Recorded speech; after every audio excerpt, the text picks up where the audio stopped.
A few years ago, my friends Ethan and Mason finally convinced me to go on a hunting trip with them. I'd never been much of an outdoorsman. I liked camping well enough, but hunting wasn't really my thing. Ethan, however, had grown up hunting with his father and knew the mountains better than anyone I knew. He'd spent years trying to get us to join him for a weekend in the wilderness. Eventually, we ran out of excuses. The plan was simple: drive into the mountains on Friday morning, hike several miles into a remote area Ethan knew, set up camp, and spend 2 nights there before heading home Sunday afternoon. At the time, it sounded like a great idea. Now, it's one of the most terrifying experiences of my life. The drive took nearly 4 hours. Once we reached the old logging road where Ethan wanted to start, we parked the truck and began hiking. The farther we walked, the quieter everything became. By the time we reached our campsite, there wasn't another person in sight.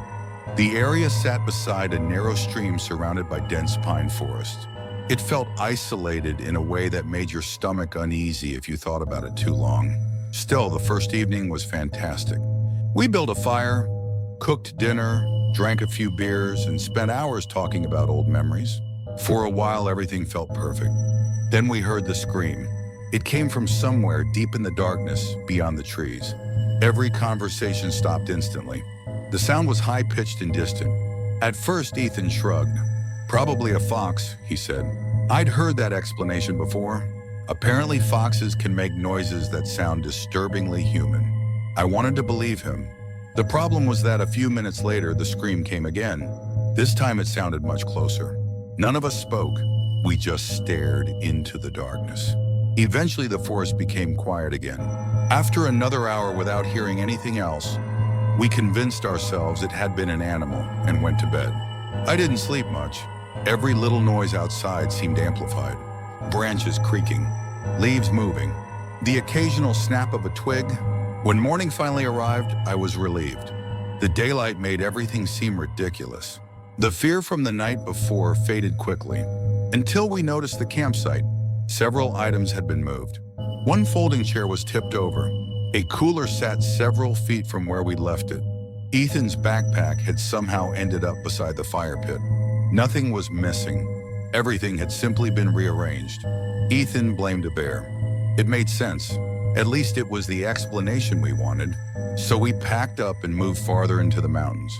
The second campsite sat on a ridge overlooking a valley. It was even more remote than the first.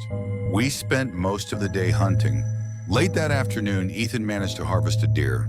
Dragging it back to camp was miserable work, but eventually we got it there. As the sun disappeared behind the mountains, Ethan began processing the animal while Mason and I gathered firewood. By the time darkness fell, we were exhausted. We ate dinner around the fire and tried to relax. Then the scream returned. The second I heard it, every hair on my arm stood up. This wasn't a fox. It wasn't a coyote. And it definitely wasn't any animal I had ever heard before. The sound echoed through the valley. Drawn out. Almost human. Mason slowly lowered his drink. "You guys heard that too, right?" Nobody answered. We all had. Several minutes passed. Then it happened again. Closer. A lot closer.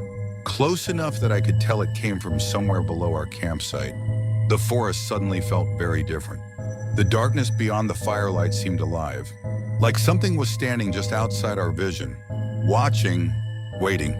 Ethan grabbed his rifle and stood up. He tried to act calm, but I could tell he was nervous. After a few moments, he shouted into the darkness. No answer came back. Instead, another scream erupted from the woods. This time it sounded almost on top of us. I felt my stomach drop.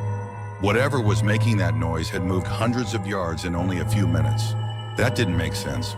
Nobody laughed anymore. Nobody had explanations. We quickly put out the fire and retreated into our tents. The darkness afterward was absolute. I lay awake staring at the ceiling. Every sound outside seemed louder. A branch snapped somewhere nearby. Then another. Then silence. Several minutes later, I heard footsteps. Heavy footsteps. Not animal footsteps. Human footsteps. They moved slowly around the edge of camp.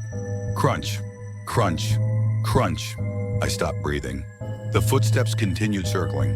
At one point, they came so close that I could hear leaves brushing against my tent.